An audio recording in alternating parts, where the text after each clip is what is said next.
get into Travis Walton. Unfortunately, we had some audio difficulties with the beginning of this interview. It was a short interview anyway. But Travis Walton, you may have seen the movie Fire in the Sky, about a young man who gets abducted, and that story was about Travis Walton. Travis Walton was out in the forest with some co-workers. He's a lumberjack, and after a long hard day's work, they were coming home through the forest when they saw a strange craft above a clearing. Travis Walton, trying to be funny, a young fellow back then, and show off to his buddies, ran out under this craft. This craft started to scare him. However, when he got up to come back, he was blown feet away. This craft, seems to have emitted some sort of energy, purposely or not, that made him kind of fly a few feet back. His buddies got so scared they took off in the truck. They came back a little later because they wanted to find out what happened to him, because of course they did love their buddy. But unfortunately, Travis was gone. There was a huge manhunt after this. The police thought maybe his buddies killed him and left his body in the forest. And nobody believed these guys when they said that they had seen a UFO and what had happened. Travis Walton then woke up a couple days later, and on the side of the street, he did have his clothes on, unlike the movie where his clothes were off. And so you could watch this movie Fire in the Sky to find out more about it. However, what happened on the craft was completely false from the movie. That was all made up and dramatized for Hollywood. What did happen on the craft is that he woke up on a table. He was really groggy and he thought he was in a hospital, until he found he was surrounded by these three very strange creatures with big heads and big eyes. He freaked out, essentially, as he puts it, jumped off the table and started swinging at these guys. They got afraid, so they ran away. And when they ran away, Travis decided to look out in the hallway and creep out of the room he was in. And essentially what Rick and him will be talking about is what happened when he left that room, allegedly or seemingly aboard some sort of craft. But thanks for joining us again.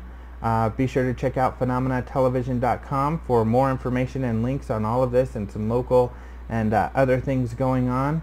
And I hope you enjoy this episode. I knew I was in that craft, and it just freaked me out. What did it look like? You went out the door. What did it look like there when you left the door? Well, it was just there was a passageway. It was lit from above. Just the whole upper surface of the passageway was glowing faintly. It was dim. It was dimly lit everywhere. Even in there where the light fixture was over me on that table, it really wasn't all that bright. It was kind of a glow. Yeah, and kind of a non-directional, very soft, low kind of a light. If we were going to try to read by that light, it really, wouldn't be enough light. Okay. So it was dimly lit in there. Speaking of reading, that brings to mind, what about eyes? You hear so much frequently about. Well, when they came around and came towards me and I started striking out at them with this thing, they all stopped and they just stared at me there for an instant before they turned and left. And it was right then, that moment, in which they were all three just looking at me in a way that it was actually the focal point of the fears that I had in the whole aftermath of the experience was those eyes looking into me. Was it the stereotypical thing we see on television with the large black almond shape? Or? Well, no, and these eyes blinked. I actually saw them blink. Okay. It was not some kind of a fixed insect-looking eye kind of a thing at all, but there was a look there, not from expression, but I don't know how you know how if at the zoo you look at an ape and they look at you, and there's something different about what you see in the eyes of an ape compared to other animals, It's kind of like that, There's a sort of, Was it a pupil and iris type thing? Yes. Yeah, oh, really? It was. Well, then, the size of a human's? Or? Oh, much bigger, very large eyes, Okay. Were their heads larger, or? Yeah, their heads were pretty big for their bodies. Okay. Yeah. And hairless. Triangular shape? Well, they had small jaws. The lower part of their face was small, and then the upper part that would correspond to our cranium was pretty large. Okay. Oh. Again, after you had gone out into the hallway, what was your experience? You, I believe, went in the opposite direction. You said they went to the right, and you went to the left. Yeah. What was your experience moving from there? Well, you know, I was just trying to get away from them and out of there any way I could. It was just kind of a mindless, you know, flight, like you say. But the passageway was curved, and curved so tightly that I couldn't see very far ahead and couldn't see behind me to see if they were chasing me. So I was just kind of in this torn situation of, you know, running from something I don't know if it's there and running toward I don't know what because I can't see that far ahead. What about your experience about any other part of the ship that you got to? What did that look like? Well, the entire surface of the inside of that ship was a metallic, was sort of a matte, non-reflective look, and pretty featureless. There weren't buttons and lights and dials and stuff all over the place like you'd see in a science fiction movie. It was a very featureless environment, very clean. But the one hope that I had of finding a way out was this this one room I came to that had a kind of a some controls on a chair that I thought might, you know, open a door or be a way out. Was it one of those stylized looking chairs? It was curved, sort of sculpted. Everything in that place was very rounded and sculpted. You know, the doorways and where the walls met the floor and all that. Everything was rounded and smooth. But what did you do? Did you sit in the chair then, or? Yeah, it was really quite small for me, but I did move the lever, and it caused the star pattern to move. You could see the stars.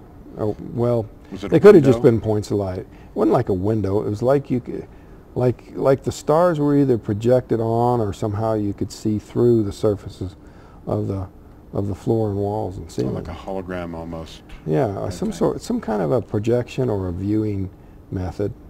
Did that seem to respond at all to your moving the? Yeah, the lever caused that to move, but these other buttons, I was mainly hoping to open a door, and most of them didn't do anything. Some of them caused this little screen to change a little bit, but it was moving that lever that really, you know, kind of it was disorienting to have all those the star pattern move all simultaneously like that. So I resolved I wasn't going to mess with that anymore, and it was about that time that I somehow sensed that there was somebody watching me, and I turned to see there's what I took to be a human being standing in the door there. Looked like a person? Human? Yeah, a human, you know, dressed in a blue suit, uniform of some kind. Male, female? It was a man, okay. And he had a helmet on his head. But I assumed that, you know, this was somebody there to take me out of here, rescue me. So I went up to him and started, you know, trying to ask him where I was, and I was telling him, there are these creatures in here, you got to get me out of here. And he just, he didn't answer. He just took me by the arm and led me out of there. And somehow you ended up on a larger area from this craft, is that right? That's right. He took me outside of this craft. Now, I don't know if it was inside of there the whole time, or if it was taken into there during the time I was running around trying to find a way out. Mm-hmm. But I know that when we left the craft, it was at that time parked inside of this large room. I don't know whether that was a part of a larger craft or some building somewhere, but I was taken out of there into another room. A larger facility? Well, it was a smaller room. Out of the big room down a hallway to a smaller room, and he put me in a chair there, and there was some other people in there. He left. They weren't wearing helmets, mm-hmm. So I started trying to ask them where I was and what was happening to me. But instead of answering, they just started leading me over to this table and trying to get me to sit on it. We've got a very limited amount of time, unfortunately, but I'd like to touch on a couple of highlights as we wrap up. You found yourself on a night road? Yeah, yeah. They put a mask over my face, and I blacked out, and I woke up on the highway outside of the town nearest where this happened. Disoriented? Or? Yeah, I came through pretty quickly, you know, and I saw the craft leave, and once I looked around, I knew where I was. And you know, I had a little pain left, but I was still pretty lucid, and saw where I was and ran down into the town. What was the time frame from the time you were taken to the time you returned? Well, this was 5 days later, but at the time I thought it was the same night. You know, I'd been unconscious, and I had no memory of anything but this brief period of conscious time, so I thought it was the same night. It was quite a shock to find out it wasn't. What a bizarre experience. You've written a book. What is the name of that? Fire in the Sky, The Walton Experience. And the movie is Fire in the Sky. Yes. A tremendous movie, by the way. And you have a new book you're writing, is that right? Yeah, it's basically just an updated, a new edition of Fire in the Sky, The Walton Experience. And you have a website that you could share? Yeah, it's walton@cybertrails.com. Great.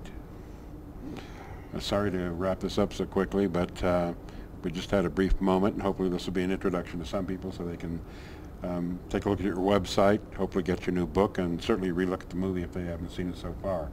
But one of the most fascinating UFO contact experiences ever documented, and enough sufficient information with a skeptical police department and townspeople that with the evidence there was no question an event took place. And good luck to you as you work beyond these things. Thank you very much. Thank you. Travis.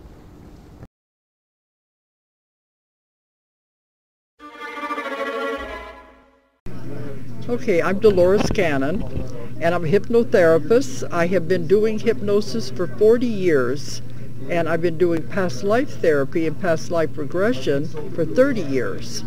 And I've been involved in the UFO phenomena for 20.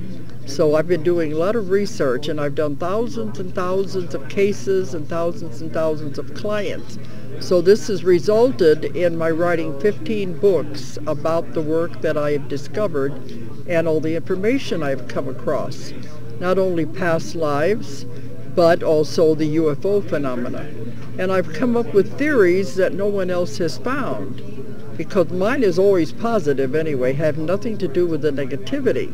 But I have found the answers to why they're coming, and why they are here, and why they are doing all of the things to the people. And it's not negative the way some people think. Once you understand the phenomena and understand why they are doing what they're doing, it makes sense and it becomes very clear.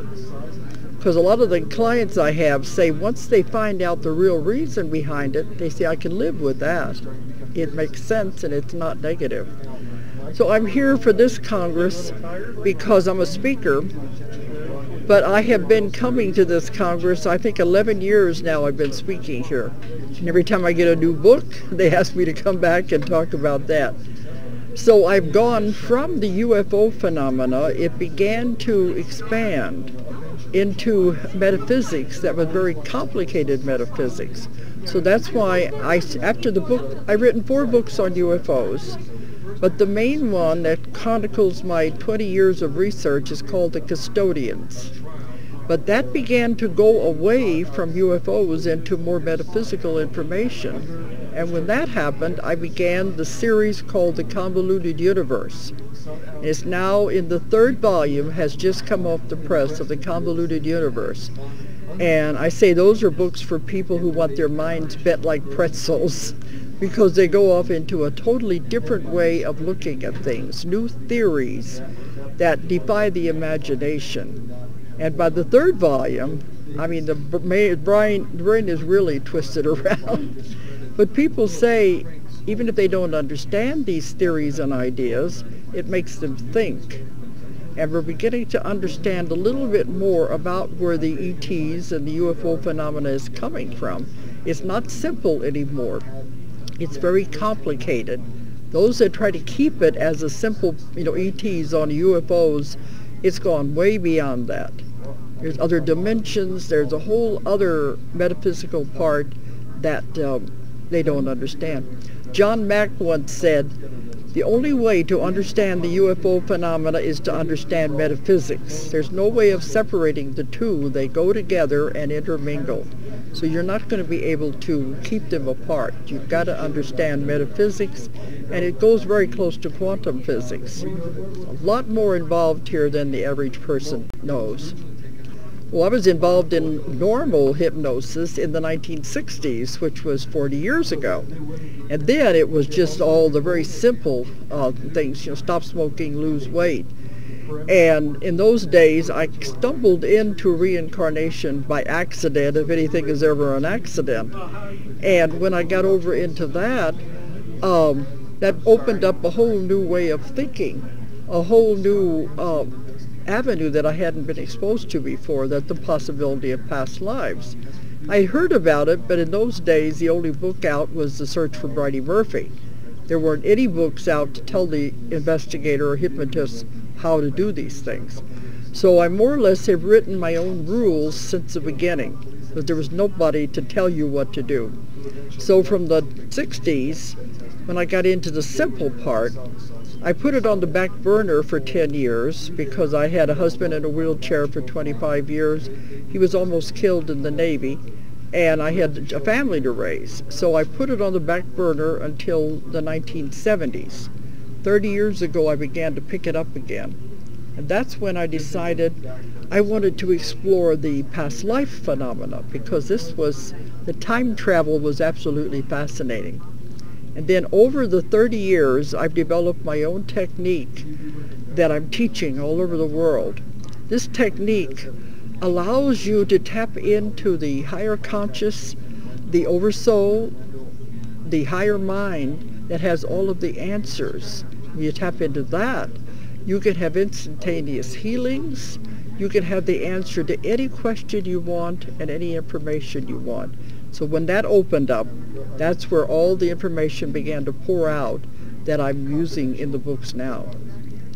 But the Bridie Murphy case, it was about her going back and reliving, and she had dates and names and places they could research in Ireland.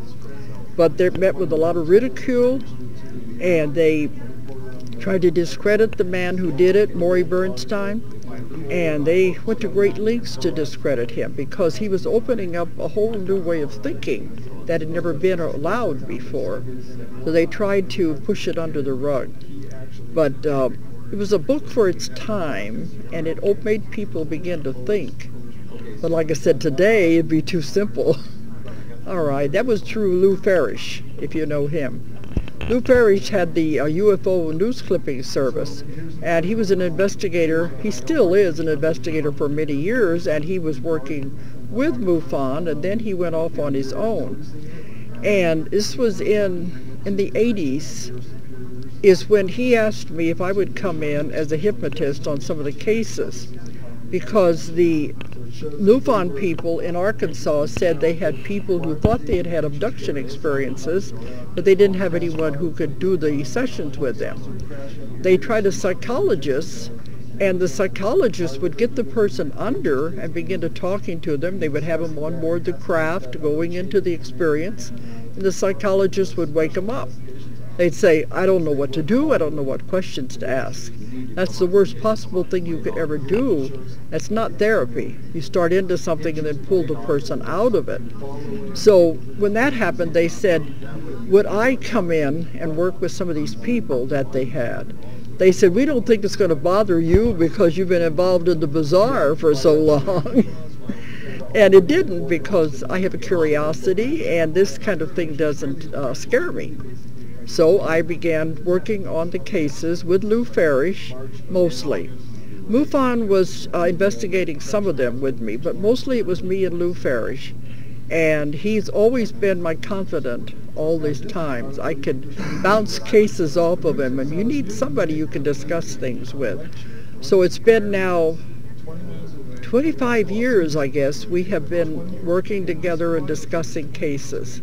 And we put on the UFO conference in Eureka Springs, and it's now in its 20th year. So that's how long I've been working with Lou. And we've just we always kept the people anonymous and protected their privacy, but it helped to have someone that you can discuss these cases with. So it's mostly been Lou, and he's the one I've been working with all this time. But I speak with UFO conferences and groups all over the world. Well, Bud Hopkins has been around for, that long. And Whitley Strieber came along later, after about the same time, but Bud Hopkins was doing it first. There was very few in those days that were doing it. In my early days, I wrote, my first books were dealing with past life regressions where the person was reliving history. And I hadn't got into these other things until, I guess I'd been doing it 10 years before I got into the UFO phenomena. But in Arkansas, there wasn't anybody. And very few people were doing it yet. Because, even the conference here, the one here in Laughlin, is only 17 years old. And remember, the first UFO conference we had in Arkansas, in Eureka Springs with Lou Farish, was 20 years ago. We only had less than 50 people there in one room, and it was mostly the people from Washington discussing the old Blue Book cases. So that was way back. Those people have probably died since then. But now it has grown to where we have about 500 people. We take over the whole convention center. So I've watched it grow and evolve over these years. The UFO experience is never as bad as they think it is. The ideal situation would be that the person never remember anything, because they have been coming since the beginning of time, since the beginning of Earth. They have been here from the very beginning. As in my books, it talks about how they were responsible for the recreation of life on Earth. And they've been taking care of us all that time and checking on us. So they said the ideal situation would be that the person never remember anything and go on with their life. But the problem is the additives in our food, the pollutants in our atmosphere, if the person is on any kind of medication, if they're on any kind of drugs or alcohol, this changes the chemistry of the brain, and it colors the chemistry of the brain. So if they had an experience, they are remembering it in a distorted fashion, not in the way it happened. Sometimes they'll have dreams, or they'll have bits and pieces that they remember, but they remember it in a distorted fashion. And because fear is the strongest emotion a human has, they will naturally be afraid of it. If you don't understand something, you're going to be afraid of it. So they color it with fear and this emotional response. So naturally they think something bad has happened to them.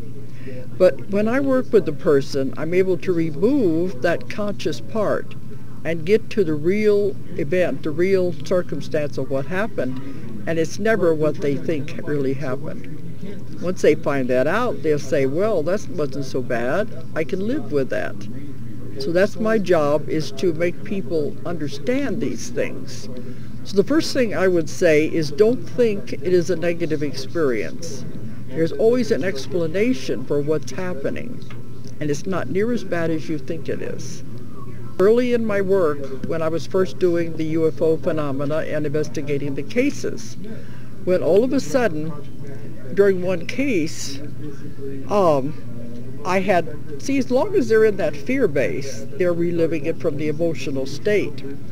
And the person was on board the craft, and they were very frightened, and we were talking. And all of a sudden, I had this feeling of energy going through my body, a tingling in energy. And the voice changed that was coming from the person, and they said, she's the one we're supposed to tell. And I didn't know what they were doing, but they said we were checking it out. So they said, all right, what do you want to know? And you never ask me, what do you want to know? Because I have such a tremendous curiosity. So they said, you have been given permission. We will answer any question you want. And that began the work that was the custodians, and the convoluted universe has followed from that. But it not for one person. It happens time and time again through all the people I work with. All I have to do is say to them, is there anyone there? on the craft that you can ask questions, and immediately someone will come forth and they'll say, all right, what do you want to know? We can talk to you. Because they said, why give the information to just anybody? Give it to someone who's going to use it. And that's why they've allowed me to ask the questions and get the information. So I've been able to find just about anything you could ever want to know, from their propulsion system, to where they live, what it's like on their planets, to why they are coming and what they are doing here. And it's amazing. And the theories I found are not like any other investigator out there. Okay, that makes it exciting. What's my life like? People say that I need to be cloned. They don't understand how I can do so much. Because I do write books. I have the 15 books, and I've just finished the new one, and I've got enough material to write 3 more. I wanted to take a month or so off, but I write the books. I see clients regularly. When I'm on the road, I see them wherever I am, but as a rule, I have an office in Arkansas where people come from all over the world to have sessions. So I'm doing the sessions. I'm also teaching classes of my technique all over the world.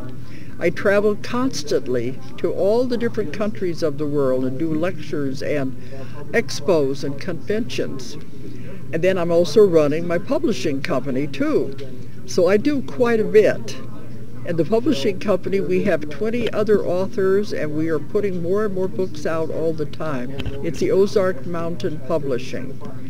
And our list is growing. Our office space, we had to expand it this year, and we just built another new warehouse. So I'm involved with the business, with the teaching of the classes, with the traveling and the lecturing, seeing clients, and writing books. And I also have a weekly radio show, so there's a lot I do, and that's only scratching the surface anyway. We keep busy. My website. The name of the company is Ozark Mountain Publishing, so the website is abbreviated. It's www.ozarkmt.com. Or for anybody overseas, it's ozarkmt.com. That's my website. We also have an 800 number if people want to call in with that. 1-800-935-0045. But if you check on my website, all the books are there. My schedule of speaking engagements is on the website. My list of classes are also on the website. And if anyone wants to have a private session, they call the office or go through the website to schedule appointments. So you can contact everything through the website. Okay. I'm Rosemary Ellen Guiley. I'm a full-time paranormal researcher and investigator. I've written 31 books on just about everything you can think of in the paranormal. I've been a consulting editor of Fate magazine, associated with them since 1992. And recently I became associate editor for the Journal of Abduction Encounter Research, JAR, which is an online magazine. I'm very active in investigating haunted sites, mysterious places. I like to investigate the correlations between phenomena, how everything fits together. And I look at folklore, history, people's experiences, very interested in how we experience the paranormal. I became interested, like many people, because of my own experiences, and I had a lot of them in childhood. I think that many children have psychic and paranormal experiences. Sometimes they kind of fade into the background as children get older, but psychic ability runs in my family, so it was very much in the foreground for me. I was very interested in the experiences, especially of my mother, and in my own experiences in developing my psychic ability. So that propelled me deeper and deeper into the paranormal, and in turn the spiritual and mystical. I have to sort of explain some of my early experiences in hindsight, because when you're a kid, you don't always know you take things at face value. And take, for example, invisible playmates. I think now that what I was seeing in the invisible playmates were fairies or elementals. I think that's a very common experience with children. I also had visitations from, at the time I called them angels, and I think that they were angels. They were they felt heavenly to me, and they sang to me, especially at night when I went to sleep. I was not a sixth sense child, i.e. like the little boy in the movie I See Dead People. I didn't have very many of those experiences. It was mostly otherworldly. One thing I like about Fate is that, like the rest of my work, it goes into every aspect of the paranormal. All kinds of phenomena, spiritual and mystical, history, folklore. I love interviewing people. I like to go to events, network with researchers. I really like to hear about people's experiences and try and understand the circumstances that brought them to their experience, how and why they had the experience, and then what they do with that. How do they integrate it? Fate looks at all of those things. I have a real exciting project that I'm working on. It started out as an article and now it's a book. It's on shadow people. And this is one of those phenomena that cuts right across the board. Shadow people are dark figures that mostly visit people at night. You wake up in the middle of the night and see a dark silhouette standing beside the bed. It's usually wearing a hat. It seems to be male, and you know that it's solid and that it's watching you, even though you can't see facial features. Well, I started out researching this phenomenon because it seemed to be related to hauntings, to poltergeist phenomena, to nightmares, the nightmare hag. And I found over the course of time that there was a very strong ET connection. Not that shadow people accompany ET experiences, but many people who have had close encounters, contact, and abductions are also experiencers of shadow people. So I'm exploring that connection more deeply now. I've got a very large database, over 400 personal original accounts of shadow people experiences that I've collected over the years. There is what I call a core experience, and that is the shadow person who is tall, 6 to 7 feet tall, male, seems to be wearing a cloak or a trench coat and a hat. The hat is anywhere from a big floppy brimmed hat to stovepipe hats. Most often I get descriptions like detective fedoras. And in fact, when you look at drawings of men in black, that's the shadow person, only a solid black figure without any details of clothing and facial appearances. They're very threatening. They don't attack people, but they emanate this aura of menace and like they're up to no good. People wake up in the middle of the night and they're absolutely terrified to see them. Sometimes they try and grab at the figures, but their hands go through them, even though the figures will obstruct light and seem to move about with mass. They move through walls. They frighten animals. Some people are frequent experiencers, just like abductees, and some people have occasional experiences. People have been having them for hundreds and hundreds of years. They go way back in folklore and in Indian legend. I think it's mostly a separate phenomenon from the haunting figure. In fact, I distinguish between shadow figures, which would be haunting entities, and shadow people. I think shadow people are non-human entities that shapeshift into a form that becomes this silhouette figure. On the other hand, there are dark, shadowy figures that look like human beings that haunt places, and I think they may be either low energy apparitions, or they may be what we call residual energy, kind of an imprint that's left over from a haunting.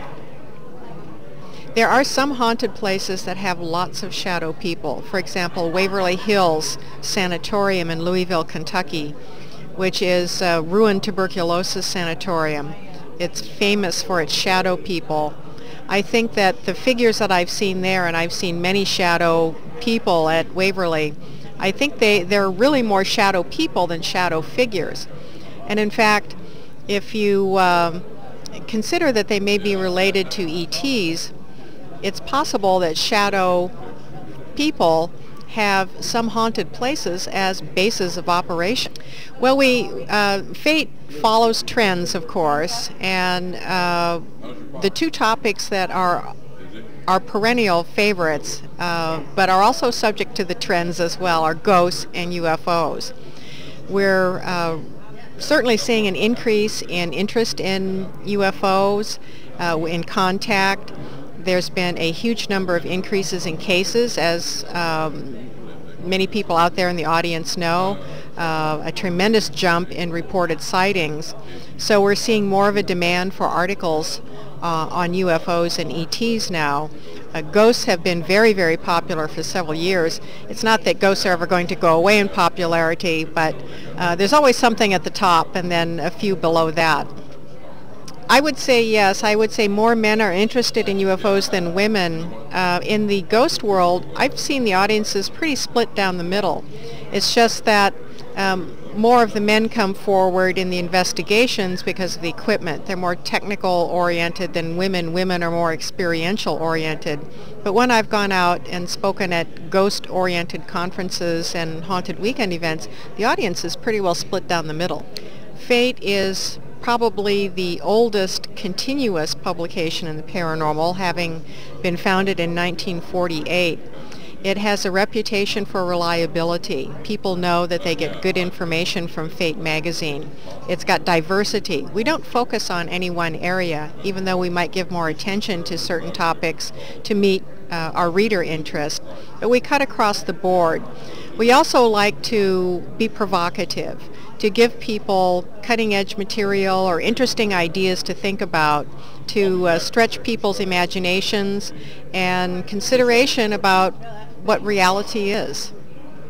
Yes, I am still collecting anecdotes about shadow people. I'm especially interested to hear people's descriptions of their experiences.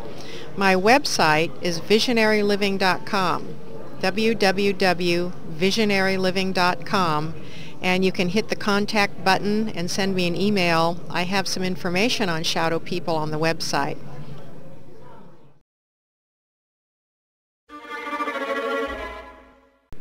My name is Edward T. Martin. I'm a researcher about Jesus in India, about the missing time in the life of Jesus between the ages of 12 and 30. And also I'm an author of a book called King of Travelers, Jesus' Lost Years in India. And I've written a new book, which is a follow-up book about the research I did in India in the summer of 2005. And at that time, in the summer of 2005, Paul Davids, who is a movie producer and a professional filmmaker, Paul Davids joined me on that journey to India in the summer of 2005. We had an Indian filmmaking team with us. We traveled more than 4,000 miles for 6 weeks during the summer of 2005. Well, as a child growing up in a small town in Texas, I was very interested about the subject of India in general, and there was no obvious reason why I was so interested about India as a youngster. But what happened when I was 18 years old, I met a young man from Hopkinsville, Kentucky, who told me about Edgar Cayce, and he told me about the research which Edgar Cayce did concerning, well, Edgar Cayce found that he could go into a trance state, and Edgar Cayce in the trance state could access a huge amount of information, medical information to give medical readings to help sick people, and also Cayce later found that he could go into the trance state and access past life information to help people about their current problems which may have a basis in past lifetime. In those past lifetime readings, Cayce, on at least 8 occasions, Cayce mentioned that young Jesus had traveled to India and had studied in India for many years. And reading about that information in the books about Edgar Cayce was the first place that I got interested about Jesus in India. On that first trip to India, I interviewed Jesus in India researchers, and I went to a number of holy sites and sacred places. I also found out about the tomb of Mary, the mother of Jesus, in northern Pakistan at a place called Murray. We think that he spent at least about 7 years, perhaps 8 or 9 years. We know that young Jesus reached India at about the age of 14, and if he left the area of Palestine at about the age of 13 years old, we know that the camel caravans in about 1 year could reach India. And our new movie, by the way, coming out is called simply Jesus in India. And we hope people will keep an eye out for that. If you go to Tomb of Jesus, that's TOMBOFJESUS.com, and you go to the menu bar at the top and you click on Researchers, you can scroll down, see my name, Edward T. Martin, and click on information there, including you can click on Atlantis Rising magazine and get a 2,500 word article. That is, you can see it on your screen. And that article by Lynn Caston tells all about our 2005 filming project in India, and it also has 6 color photos there from our India trip. I think Jesus was influenced by his years of studies of Hinduism and Buddhism. I think Jesus was influenced to be more tolerant and more patient toward all other religions and systems of spiritual belief. And I think that's the most important lesson that I'm trying to get across with this information, with the information about Jesus in India. I'm trying to get across the concept that all of us, all Christians and all other people, should be very tolerant and very understanding of other religions, other belief systems, and I think that we should not condemn or judge other religions or other belief systems. I think all of us need to tolerate each other and get along peacefully. Yes, I do. I think the evidence is very strong. There are 2,000-year-old written documents, which we tell about in our movie and I tell about in my book, my first and my second book. There are places which have physical evidence, such as tombs. There's the tomb of Mary in northern Pakistan at Murree. There is the tomb of Jesus at Srinagar in Kashmir in northwestern India. And the evidence concerning that is the possibility, which some people believe, that Jesus may have survived the crucifixion in a state of near death, that he may have had help in the tomb of Joseph of Arimathea, which may have had a back tunnel entrance, and that healers from India may have entered the back tunnel entrance and ministered to Jesus as he was so hurt, as he was half dead after the crucifixion, and that Jesus may have recovered, and then they all left the tomb of Joseph of Arimathea early in the morning on the 3rd day, and that Jesus later made his appearances to the apostles, and that Jesus later recovered for 2 years further in Damascus at a safe house in Damascus. But the evidence in India and elsewhere is very strong. The evidence is that Jesus did spend time in India. For example, in our movie we interview the Shankaracharya of Puri, where the Jagannath temple is. The Shankaracharya of Puri, who is like the Pope of Hinduism, he affirmed to us that the temple records, the ancient temple records of Jagannath, list young Jesus as a student at the Jagannath temple. And so we know that there's physical evidence there, that young Jesus was a student at the Jagannath temple for about 6 years, studying Hinduism. And we also know that Jesus visited other places such as Benares on the Ganges River, where there was an ancient Hindu healing arts school, where among other things they used obsidian blades to perform surgery on the eyes, such as removing eye cataracts with obsidian blades and with an ointment which deadened the pain in the eyes. We know that young Jesus, for example, later visited Kashmir, and there's evidence that if Jesus did survive the crucifixion and return to India, as some of the accounts indicate, there's evidence that Jesus became a spiritual advisor to the king of Kashmir, King Shalivahan. And we tell all about that in our movie. The physical document that is the evidence of that is called the Bhavishya Mahapurana, and that tells how that Jesus was chosen as a spiritual advisor by King Shalivahan of Kashmir. And he lived to a ripe old age. That Jesus married a pretty young woman named Marianne, who used to be his housekeeper. They had several children, and that Jesus lived to the ripe old age of about 110 and is buried there in Srinagar in Kashmir. And I've been to his tomb. So it's fascinating information. And also the tradition is that Jesus undertook many journeys and did his spiritual teachings in many places in the years after the crucifixion. And the information becomes more and more amazing that Jesus may have even visited the Americans. He may have come here to North America and South America and done teaching and healing among the Native Americans. There's a wonderful book called He Walked the Americas by L. Taylor Hanson. Wonderful book. And giving the traditions and legends and folklore from dozens of American Indian and South American Indian tribes about Jesus here in the Americas. Jesus also may have visited England and other places in Europe. Jesus may have visited places like Mongolia and also Japan. And there are accounts of Jesus having visited South Africa and East Africa, and also accounts of Jesus having visited the Pacific Islands. So this is all pretty amazing material, but it's as though the more you research, the more amazing evidence you find that Jesus really is King of Travelers.